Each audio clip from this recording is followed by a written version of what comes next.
આજે ખબર નહીં કેમ હવારના રિયા ભાભી દેખાતા નહીં. ક્યાં આટો મારી આયા? અરે આજે વધારે ખવાઈ ગયું હતું, પેટમાં દુખતું હતું, સોસાયટીમાં આટો મારતો હતો. આના કઈ રીતે પૂછું કે રિયા ભાભી ક્યાં ગયા છે એમ. તે બહુ પેટમાં દુખાતું હોય તો સોડા પી આવો. ના ના, અત્યારે તો સારું છે. અને હું શું કહું, આ સોસાયટીમાં બધા દેખાતા નહીં, કેમ ખાલી ખાલી છે? સોસાયટીમાં તો બધા ઘરે જ છે, તમને કેમ ખાલી ખાલી લાગે છે?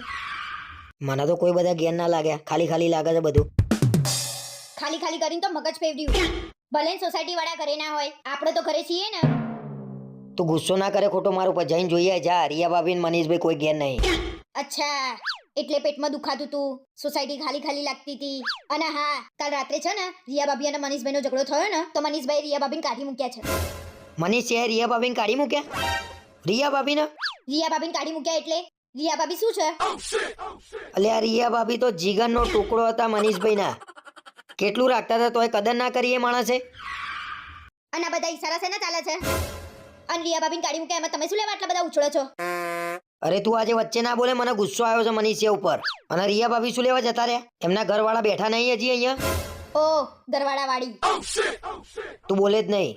જે સોસાયટીમાં પુરુષ સ્ત્રીની કદર ના કરે ને એ સોસાયટીમાં આપણે રહેવાનું થતું નહીં. તું પૂછી લે રિયા ભાભી ક્યાં રહેવા ગયા છે.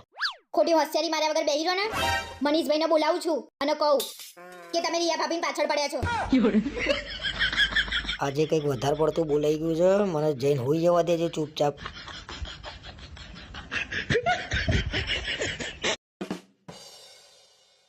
જુઓ તો આ વિડીયો કેવો સરસ છે. બતાય તો. શું લેવા? મેં પહેલા બતાવ્યો તો જોયો, હવે શું લેવા બતાવું? વિડીયો જોતો તો ફોનમાં. આખો દિવસ ફોનમાં કરો છો શું તમે? કઈ નવા નાટક તો નહીં લાવો ને? અલ્યા કશા નાટક નહીં આવે ભાઈ, ઇન્સ્ટાગ્રામમાં વિડીયો જોઉં છું. સવારથી ઉઠ્યા વેત બાથરૂમમાં ફોન લઈને જતું રહેવાનું, તે કલાકે બહાર આવવાનું. એક જગ્યા છે જ્યાં શાંતિ મળે છે ને એ છે બાથરૂમ. એ નહીં જોવાતું? અલ્યા પણ જમતા જમતાય ફોન નહીં જોવું બસ. મારે શું જોવો ને? આંધળા થઈ જશે તો હું લઈને નહીં ફરું. ના ફરતી.